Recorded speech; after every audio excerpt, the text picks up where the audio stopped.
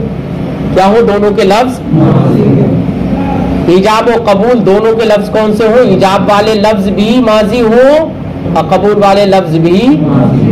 یار لفظ ہما کہہ رہے ہیں، دونوں کے لفظ. اور لفظ جو ہوتے ہیں اسی آواز کو بولتے ہیں جو آواز انسان کے منہ سے زیر و بم کے ساتھ نکلتی ہے، اسی کو تو کہتے ہیں نا لفظ. نہیں سمجھ میں آئی بات؟ تو لفظ بول کر اس سے اشارہ ملتا ہے اس بات کی طرف کہ ایجاب و قبول کرنے میں تلفظ کا اعتبار ہے. کس کا اعتبار ہے؟ تلفظ کا. بولنا چاہیے کہ میں نے یہ کر دیا، اس نے کہا کہ میں نے اجازت دے دی، اس نے کہا میں نے قبول کر لیا. تلفظ کا اعتبار ہے. تو لفظ و ہما سے اشارہ کیا ملتا ہے؟ تلفظ ہونا چاہیے. یہی وجہ ہے اگر ایک نے تلفظ کیا اور دوسرا خاموش بیٹھا رہا، اس نے کچھ کہا ہی نہیں، نکاح ہوگا؟ ایک نے، دونوں نے ہی تلفظ نہیں کیا، وہ ادھر بیٹھی ہے یہ ادھر بیٹھا، دونوں بس عالم خیال میں بیٹھے ہوئے ہیں، کوئی کسی سے کچھ نہیں کہہ رہا ہے، نکاح ہو جائے گا؟ تلفظ ہونا چاہیے. ہے کیا ہونا چاہیے؟ اگر دونوں میں سے ایک نے لکھ کے دے دیا اذن تو، میں نے اجازت دے دی، اذن تو للنکاح، میں نے اپنے نکاح کی اجازت دے دی، اس نے لکھ کے بھیج دیا، تو دوسرا آدمی زبان سے کہے گا قبل تو، اسی مجلس میں تبھی نکاح ہوگا، ورنہ ہاں اس کا یہ لکھنا یہ اس کے تلفظ کے قائم مقام ہو جائے گا. سمجھیں؟ اس لیے لفظ و ہما سے سمجھ میں آ رہا ہے تلفظ کی ضرورت ہے، صرف کتابت کافی نہیں ہے. لفظ و ہما ماضٍ، دونوں کے لفظ ہے، تو اس تک خبر پہنچائے اور گواہ بنائے اس بات پر کہ میں نے ان لوگوں کے سامنے، جب ان لوگوں کے سامنے قبول کر لیا ہے. سمجھے نہیں؟ تو اگر اس نے گواہ بنا لیا ان لوگوں کے سامنے میں نے قبول کر لیا تو ہو جائے گا نکاح. گونگا اشارے سے کوئی نہ کوئی اشارہ تو کر سکتا ہے نا. تلفظ بیٹا، تلفظ میں کوئی ضروری نہیں ہے کہ زبان سے، جہاں پر معنی موجود ہے تو اس تلفظ کی جگہ پر، اس تلفظ کی جگہ پر جو بھی حرکت کر سکتا ہے وہ حرکت معتبر ہوگی. سمجھ؟ فرماتے لفظ ہما ماضٍ، دونوں کے لفظ ماضی کے ہوں، جیسے کہ زوجتو اور تزوجتو، میں نے نکاح کر دیا، میں نے نکاح قبول کر لیا ہے، دونوں ماضی ہو گئے. اور ماضٍ و مستقبل، یا ماضی ہو اور مستقبل ہو، ایک ماضی اور ایک مستقبل. جیسے کہ زوجنی، کسی سے کہا، وکیل بنا لیا کسی کو، زوجنی فلانتن، مفعول محذوف ہے، فلاں کا نکاح کر دے مجھ سے، میرا نکاح فلاں سے کر دے، کسی سے کہہ دیا. اب وہ بھی ولی تھا، اس نے کہہ دیا زوجتو، میں نے نکاح کر دیا، ہے نا. تو یہاں پر ایک صیغہ ہوا زوجنی امر کا جو کہ استقبال پر دلالت کرتا ہے، اور دوسرا صیغہ ہوا قبل تو ماضی کا ہے. تو اب ایسی صورت میں نکاح منعقد ہو جائے گا. فرماتے کا زوجنی، جیسے کہ صیغہ مستقبل بولا زوجنی صیغہ امر، فقالا تو دوسرے آدمی نے کہہ دیا زوجتو، بھائی دوسرے کو حکم دیا زوجنی میرا نکاح کر دو، اس نے کہہ دیا زوجتو، میں نے نکاح کر دیا. وَإِن لَمْ يَعْلَمْ، تو ماضی کا صیغہ تو بول دیا نا اس نے، ایک صیغہ ماضی ہو گیا، ایک مضارع کا ہو گیا، وہ امر کا مستقبل کا ہو گیا. فرماتے ہیں وَإِن لَمْ يَعْلَمَا مَعْنَاهُ، ماضی کے صیغے بولے جو کہ نکاح پر دلالت کرتے ہوں، اگرچہ زوجین ان لفظوں کا معنی نہیں جانتے ہوں، زوجین ان دونوں کا معنی نہ جانتے ہوں، تب بھی نکاح منعقد ہو جائے گا. ہے مثلا اردو زبان کی لڑکی نے تزوج تو کہہ دیا، میں نے اپنا نکاح اس سے کر لیا. تزوج تو لفظ بولا، اسے یہ نہیں پتا تھا نکاح کے معنی میں، لیکن لفظ تزوج تو بول دیا. اس نے دیکھا کہ یار کتاب میں لکھا ہوا مجھے جگہ جگہ ملتا ہے، بڑا اچھا لفظ لگتا ہے، چلو آج میں بول ہی دے رہی ہوں اس سے، ہے نا. اس نے بھی کہہ دیا قبل، تو اس نے بھی پڑھا، نکاح ہو گیا صاحب. اگر وہاں پر گواہ موجود ہے تو اگرچہ معنی نہیں جانتے وہ، نکاح مگر ہو جائے گا. ٹھیک ہے نا. جمہور فقہا کا قول یہی ہے، لیکن صاحب خزانہ اس بات کی طرف گئے. انہوں نے کہا کہ نہ جاننا یہ عذر ہوگا. کیا ہوگا؟ نہ جاننا عذر ہوگا. وہ کہتے ہیں کہ اگر مطلب ہی نہیں جانتے تو انشائی نکاح ہوگا کیسے اگر مطلب ہی نہیں جانتے. اور خاص کر اس زمانے میں تو، خاص کر جو فساد کا زمانہ ہے، اس زمانے میں تو بدرجہ عتم ضروری ہے کہ وہ جانے. نہ جاننا ان کے نزدیک عذر ہے. اس لیے بعض ائمہ اور بعض فقہا نے یہ کہا کہ اگر مطلب نہیں جانتے تو نکاح نہیں ہوگا. مفتوی قول یہی ہے، نکاح ہو جائے گا. ٹھیک ہے نا. آگے آئے گا اکراہ کا بیان. ٹھیک ہے. وَإِن لَمْ يَعْلَمَا مَعْنَاهُ، اگرچہ اس کا معنی وہ دونوں نہیں جانتے. الانعقاد، اب بتاؤ انعقاد نکاح ہوا تو انعقاد سمجھ میں آیا نا. تو اب انعقاد کا مطلب بتا دے رہے ہیں. الانعقاد هو الارتباط الشرعی المذکور. انعقاد نکاح وہ ارتباط شرعی ہے جس کا ذکر ماقبل میں ہو گیا ہے. والمراد بالمستقبل الامر، اور ماقبل میں جو عبارت میں آیا نا کہ ایک صیغہ ماضی ہو اور ایک مستقبل ہو، مستقبل سے مراد کر رہے ہیں کہ امر ہے. یہاں پر کیا ہے؟ مستقبل سے مراد امر ہے کہ والمراد بالمستقبل الامر، مستقبل سے مراد امر ہے. وقولہ، اور مصنف نے متن میں کہا تھا زوجنی، میرا نکاح کر دے. یہ تو کہا نا. اب کس سے کر دے؟ مفعول کا ذکر تو نہیں کیا نا، تو کہہ رہے ہیں کہ مفعول محذوف ہے. وہاں کیا ہے بھیا؟ جب کسی سے ہم کہیں گے میرا نکاح کر دے تو کوئی مفعول ہوگی تبھی تو کہیں گے ہم کہ اس سے میرا نکاح کر دے، یا ہے ہی نہیں تب بھی نکاح کر دے.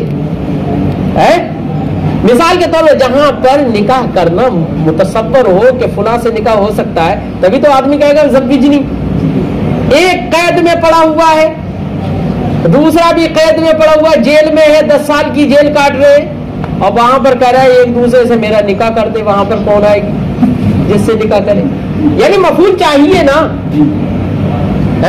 تو فرماتے ہیں کہ مصنف کا قول زوجنی حذف مفعول، اس کا مفعول محذوف کر دیا گیا ہے.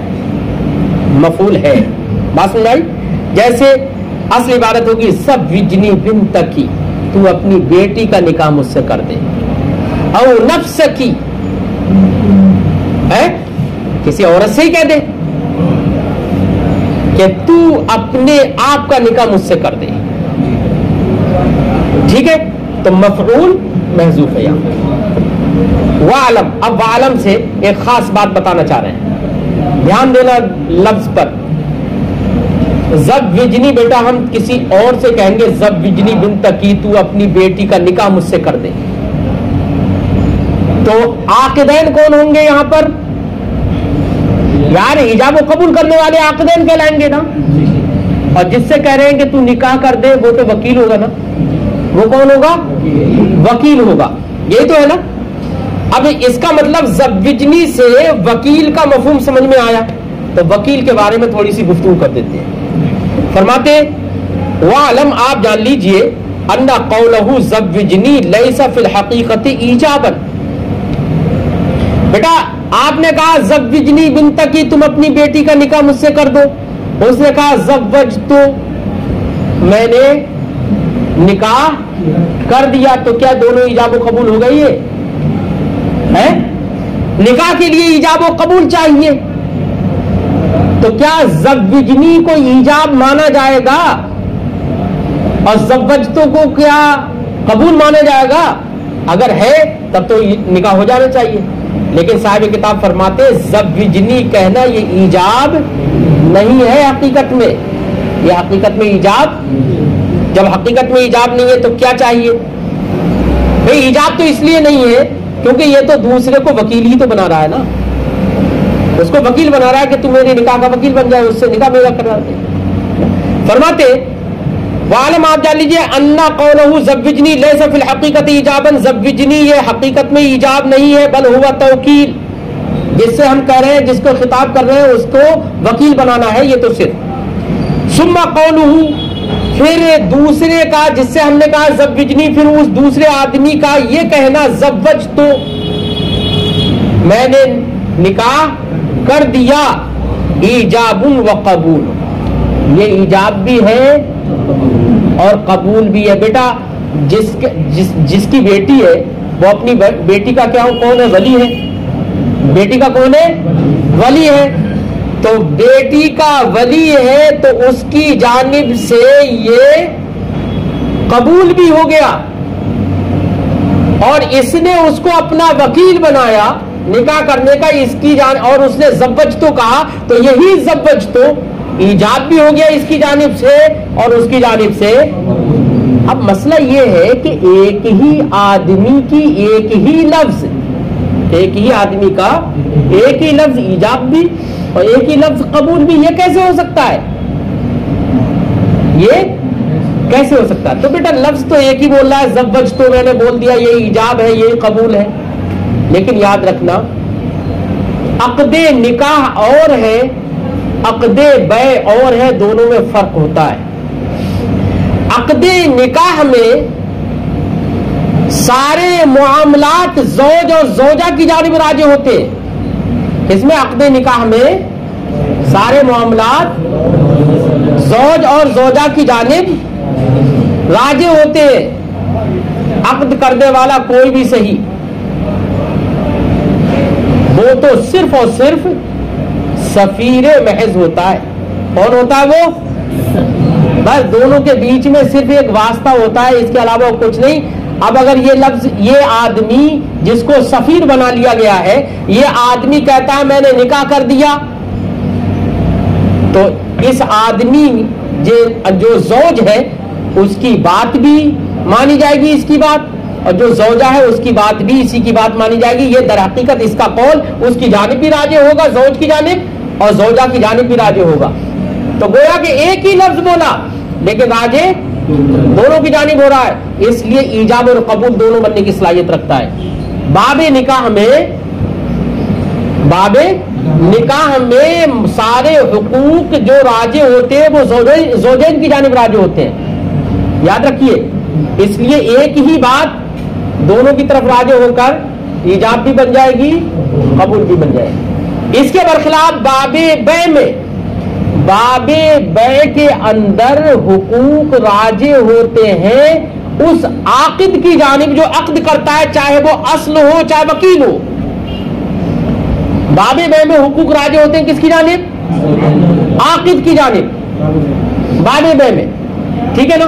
تو باب بیع میں عاقد کی جانب جب راجع ہوتے ہیں تو اب ایسی صورت میں کوئی بھی ایک لفظ بولا تو وہ عاقد ہی کی جانب تو لوٹے گا نا۔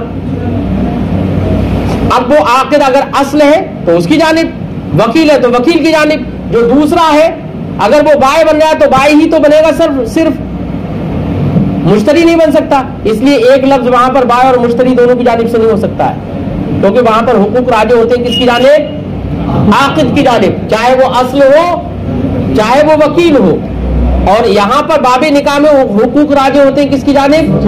زوجین کی جانب۔ تو ایک ہی لفظ دونوں کی طرف سے ہو سکتا ہے، سمجھے نہیں؟ اس لیے زوج تو اگر کہہ دیا تو ایجاب و قبول دونوں ہو جائے گا۔ بات سمجھ میں آ گئی؟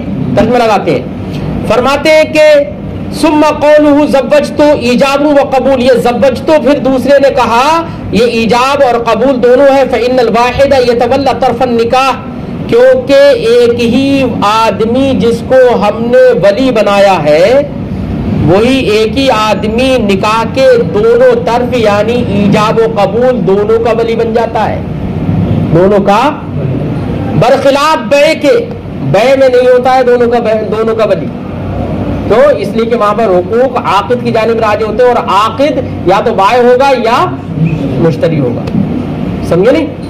فرماتے ہیں برخلاف بے کے فإنه إذا قال، کیونکہ بے کے اندر اگر کسی شخص نے کہا، مشتری نے کہا بِعْنِي هَذَا الشَّيْءَ، یہ چیز میرے ہاتھ بیچ دو، فقال، تو بائع نے کہا بِعْتُ، میں نے بیچ دی، لا ينعقد البيع، بیع ابھی منعقد نہیں ہوگی، کیونکہ یہاں پر بِعْتُ کہنا یہ ایجاب و قبول دونوں نہیں ہوں گے، اسے پہلے تو یہ کہا بِعْنِي بیچ دو، پہلے تو آرڈر کیا ہے، پہلے تو حکم دیا ہے نا، تو وہ تو ایجاب نہیں ہوگا نا، ہاں پھر اس نے کہا بِعْتُ، میں نے بیچ دیا، یہ بِعْتُ کیا ہے؟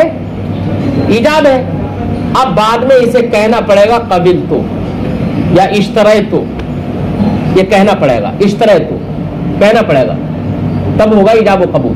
صرف اگر بِعْتُ کہہ دیا اس نے کہا بِعْنِی، میرے ہاتھ بیچ دے، اس نے کہا بِعْتُ، میں نے بیچ دیا، صرف اس سے بیع منعقد نہیں ہوگی، کیوں؟ اس لیے کہ لفظ بِعْتُ ایک ہی لفظ دونوں کا ایجاب و قبول بننے کی صلاحیت باب بیع میں نہیں رکھتا۔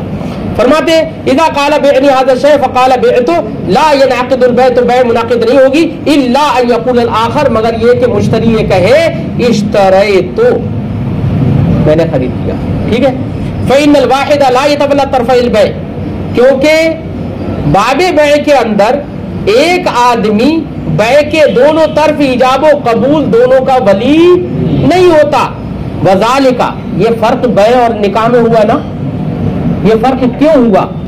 فرق اس لیے ہوا کہ باب بیع کے اندر حقوق راجع ہوتے ہیں عاقد کی جانب، اور باب نکاح میں حقوق راجع ہوتے ہیں زوجین کی جانب، اس وجہ سے یہ فرق ہوا ہے، وہی فرق بتا رہے ہیں، وذالک، وہ اس طرح سے، وہ اس وجہ سے، لأن حقوق العقد ترجع الى العاقد، کیونکہ عقد کے حقوق راجع ہوتے ہیں عاقد کی جانب، فی باب البیع، باب بیع کے اندر عاقد کی جانب راجع ہوتے ہیں، وَأَمَّا فِي النِّكَاحِ، رہا نکاح میں، فَحُقُوقُهُ تَرْجِعُ إِلَى الزَّوْجِ وَالزَّوْجَةِ، تو حقوق جو نکاح کے حقوق ہیں، چاہے وہ مہر ہو یا کچھ اور ہو، وہ سب راجع ہوتے ہیں زوج اور زوجہ کی جانب، لا إِلَى الْعَاقِدِ، کس کی؟ عاقد کی جانب راجع، فَإِنَّ الْعَاقِدَ إِنْ كَانَ غَيْرَهُمَا، تو عاقد اگر زوجین کے علاوہ ہو،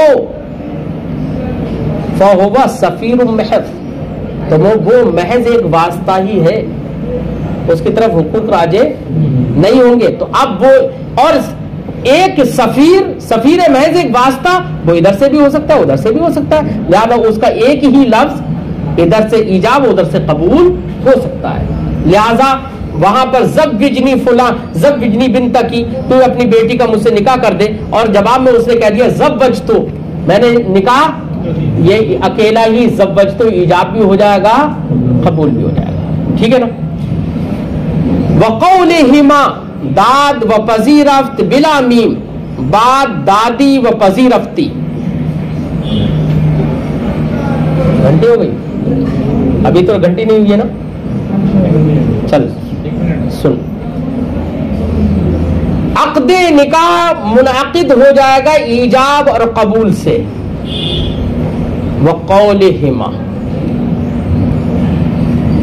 اور ان کے زوجین کے اس قول سے بھی انعقاد نکاح ہو جائے گا، قولہما مجرور پڑھ رہا ہوں میں، عطف ہے ما قبل پر، اور ان کے اس بات سے بھی عقد منعقد ہو جائے گا، کس بات سے؟ داد و پذیرفت، داد اور پذیرفت کہہ دیا، پذیرفتن قبول کرنا، قبل تو نہیں کہا اس نے، داد اور پذیر فارسی میں بول دیا، اصل میں فارسی میں لانے کا مقصد ان کا یہ ہے، یہ اصل میں ضمیر کو حذف کر رہے ہیں یہاں پر، بلا میم، بغیر میم، دادم اور پذیرفتم نہیں کہا، میم کے ساتھ نہیں کہا، بغیر میم کے داد اور پذیرفت کہہ دیا، بعد دادی و پذیرفتی، دادی اور پذیرفتی کے بعد، یعنی کسی شخص نے کسی عورت سے کہا کہ تو اپنے آپ کو میرے نکاح میں دیتی ہے؟ کیا تو نے اپنے آپ کو میرے نکاح میں دیا ہے؟ یہ کسی نے مرد نے عورت سے کہہ دیا. عورت نے متکلم کا صیغہ ہی نہیں بولا. دادی، اس نے تو حاضر کا بولا تھا، دادی، پذیرفتی، کچھ بھی لفظ بولا. لیکن عورت نے جواب میں کہا داد. تم نے کہا تھا کہ دیا اپنے آپ کو نکاح میں، اس نے کہا داد. واحد غائب کا صیغہ بول دیا، متکلم کا نہیں بولا. یہ نہیں کہا داد میں نے دیا، یہ نہیں کہا، متکلم کا نہیں بولا. تو کہہ رہے ہیں کہ دیکھو یہاں پر لفظ میں تو متکلم نہیں ہے، اس نے اپنی طرف نسبت لفظ میں تو نہیں کی ہے، لیکن مراد کیا ہے بھیا؟ تم نے بھی مطالبہ بھی کس سے کیا تھا؟ اسی عورت سے مطالبہ کیا تھا، یار تو اپنے آپ کو مجھے میرے نکاح میں دے دے. مطالبہ کر رہے ہو ہے، تو جس سے بھیک مانگ رہے ہو اور وہی دے رہا ہے، تو پھر کیا کسی اور کا نکاح کر دیا کیا اس نے؟ ہے اسی نے ہی تو دیا ہے، تو نکاح اسی کا ہی ہوگا. تو کہہ رہے ہیں کہ اگرچہ متکلم کی ضمیر میم نہیں ذکر کی اس نے جواب میں، دادم پذیرفتم نہیں کہا، لیکن معنن مراد یہی ہوگا، لہذا نکاح منعقد ہو جائے گا بغیر میم کے بھی. اس سے کیا سمجھ میں آیا؟ اس سے سمجھ میں یہ آیا کہ الفاظ سے فرق نہیں پڑتا، معنی دیکھنا پڑے گا کہ انشاء نکاح بھی ہو رہا ہے نہیں ہو رہا ہے. اگر انشاء نکاح مقصد ہے، انشاء نکاح کر رہا ہے، تو الفاظ اگرچہ متکلم ہے، الفاظ اگرچہ غائب کے بول دے، لیکن نکاح ہو جائے گا. کیا ہو جائے گا؟ یہی تو سمجھ میں آیا، یہی بتانا چاہ رہے ہیں. فرماتے ہیں وقولہما، اور ان کے اس قول سے بھی نکاح ہو جائے گا. کیا داد اور پذیرفت کہہ دیا بلا میم، بغیر میم کے، بعد دادی و پذیرفتی، دادی و پذیرفتی کے بعد، ہے نا. اب اس کی شرح فرماتے ہیں اے اذا قیل للمرأۃ خیشتر را بزن بفنا دادی، تو نے اپنے آپ کو فلاں کے نکاح میں، فلاں شخص کے نکاح میں دیا ہے. یہ کسی نے کسی سے کہا، فقالت، تو اس نے کہا داد، دادم نہیں کہا، تو نکاح منعقد ہو جائے گا. ثم قیل للآخر، پھر دوسرے عاقد سے کہا گیا پذیرفتی. ارے بھائی ایک عورت سے کسی ایک سے کہا کہ فلاں عورت کو کیا تم نے میرے نکاح میں دیا؟ تو اس نے کہا داد. فلاں عورت کو تم نے فلاں کے نکاح میں دیا؟ فلاں کے دوسرے کے بارے میں ہم کہہ رہے ہیں، فلاں کے نکاح میں دیا، تو اس نے کہا داد دیا. پھر ہم نے دوسرے سے پوچھا پذیرفتی، تو نے قبول کیا؟ تو وہ کہہ رہا ہے پذیرفتم نہیں کہا اس نے. اب اس نے کیا کہا؟ پذیرفت بول دیا، غائب کا صیغہ. کہہ رہے نکاح منعقد ہو جائے گا. فرماتے قیل للمرأۃ، عورت سے کہا گیا خیشتر را بزن بفلاں دادی، فلاں عورت کو فلاں کے نکاح میں تو نے دیا. فقالت، تو اس نے کہا داد دیا. ثم قیل للآخر، پھر دوسرے متعاقد سے کہا گیا پذیرفتی، تو نے قبول کیا. فقال پذیرفت، اس نے کہا قبول کیا، غائب کا صیغہ بول کر، بحذف المیم، میم کو حذف کر کے. کہہ رہے یصح النکاح، نکاح صحیح ہو جائے گا. کبیع و شراء، جیسے کہ بیع و شراء صحیح ہو جاتی ہے. کیا ہو جاتی ہے؟ بیع و شراء. اے اذا قیل للبائع، جب بائع سے کہا گیا فروختی، تو نے بیچا، تو نے بیچا. فقال فروخت، اس نے بھی فروختم نہیں کہا، میم حذف کر دی. تو کیا کہا اس نے؟ فروخت، بیچ دیا. ٹھیک ہے. ثم قیل للمشتری، پھر مشتری سے کہا گیا خریدی، تو نے خریدا. فقال خرید، تو اس نے بھی کیا کہا؟ میں نے خرید لیا، ہے نا. تو اب کہہ رہے ہیں کہ یصح البیع، بیع صحیح ہو گئی. میم اگرچہ استعمال نہیں کی انہوں نے، غائب کا صیغہ استعمال کر لیا، میم کو حذف کر دیا، تب بھی بیع، کیونکہ مقصد کیا ہے؟ انشاء بیع. کیا ہے مقصد؟ لا بقولہما، ان لفظوں سے تو نکاح منعقد ہو جائے گا، لیکن شوہر اور بیوی نے گواہوں کی موجودگی میں ایک لفظ بول دیا. دیکھو میں نے کیا کہا تھا کہ انشاء نکاح مقصد ہونا چاہیے، لفظ بدل جائیں فرق نہیں.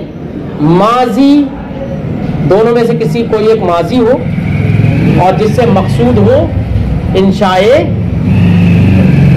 نکاح، انشائے فعل مقصود ہو تو نکاح منعقد ہو جائے گا. میں نے یہی تو کہا تھا. اب اگر کسی ایک عورت نے ایک اور مرد نے دونوں نے تمام کی گواہوں کی موجودگی میں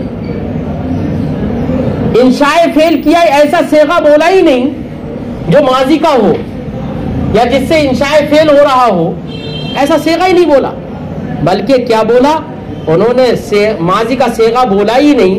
انہوں نے یہ بولا، دیکھو انہوں نے کہا گواہوں کی موجودگی میں کہ ہم دونوں میاں بیوی ہیں. کیا کہا انہوں نے؟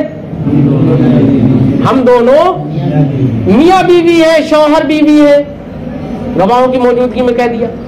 تو کہہ رہے اس کے یہ بول دینے سے نکاح منعقد، کیونکہ دونوں میں سے کوئی کسی کا بھی قول ماضی کی قبیل سے ہے ہی نہیں اور انشائے فعل یہاں پر ہے ہی نہیں.